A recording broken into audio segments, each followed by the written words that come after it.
My name is Mr. Tan, and today we're going to level up your study skills.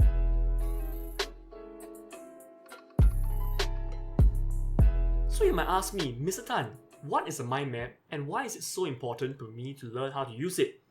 A mind map is actually a very important way of getting information into and out of your brain. By using creative methods and elements, it helps to retain information and make it easier for you to recall things in the heat of the moment or during important times like exams or tests. Right? It can also be used in daily life or for brainstorming, and it's actually a very, very useful tool. So what are some important characteristics of mind maps? The first thing, the key focus or central idea is always at the center of the paper or mind map. This is represented either by a topic sentence or by a key image, or even a combination of both. Next, key topics or headings come out from this central idea as pathways or branches. Right? These will radiate outwards, and the branches are labeled usually using the key heading or the image. Any further information that radiates out from there are called twigs, and they will also proceed branching outwards away from the central image. Right. Lastly, all the information is connected to the central idea, and if you trace the branches back down to the roots and going back to the key idea, you will find that everything comes back to this. That is how we know that this mind map is connected.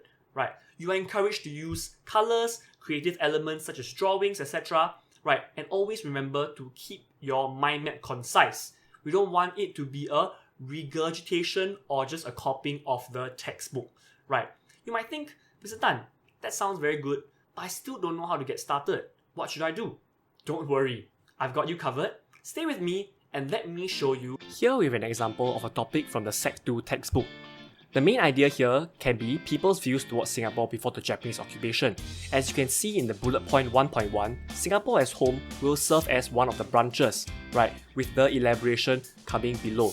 Here we can also see other branches, 1.2, 1.3, etc, etc, right. There are more examples in the textbook, but it is clear that the textbook organizes things in a very easy to understand way. It is more important for you to understand how to list down the different main ideas and topics, separating them so that you can create a more efficient and clear mind map. Based on the example just now, you should also be able to come up with the various main topics for the chapters in your textbook. For example, a hypothetical chapter 5 here would have several main topics followed by subtopics. The main topic would be, for example, point 1 from the Sec 2 example just now. Then you would have subpoints 1.1, 1.2, and 1.3, so on and so forth. Here you will see that I am illustrating it in a color-coded way so that it's easier for you to see the demarcation and how the different information in the textbook fits together in a list for the mind map.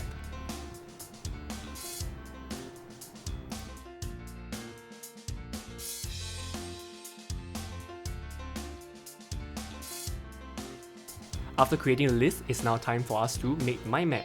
If you remember, the main chapter or idea must always be in the middle, and here I'm trying to make it look a little bit more colorful, create some pictures.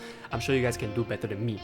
After this, we will always proceed in a clockwise manner, right? It's important to plan out the list first so that you know how many main topics you want to draw so you can better organize your space. I previously had 3 main topics, so I am drawing 3 main topic branches here.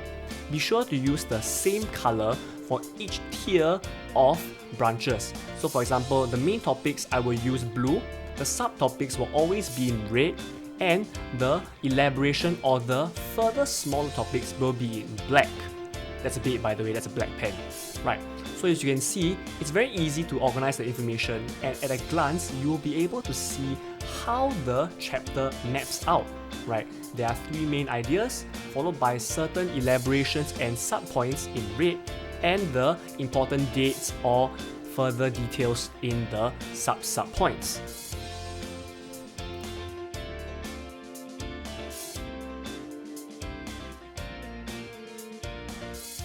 And we're done.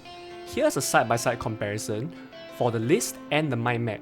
As you can see, organizing in the list makes it very easy to transfer to a mind map because you know what the different levels are going to be and how the organization is going to pan out. Alright, That's all for me today. I hope you enjoyed learning how to create a mind map, and I hope that you will apply it to all your subjects, not just history. This can work for science, mathematics, basically anything else that you want to try it on. Right. If not, please let me know if you have tried the mind maps, and do type in the comments below as well what other kind of study skills you would like me to cover. Right. That's all from me today. Remember everyone, stay curious. Mr. Tan out. Bye!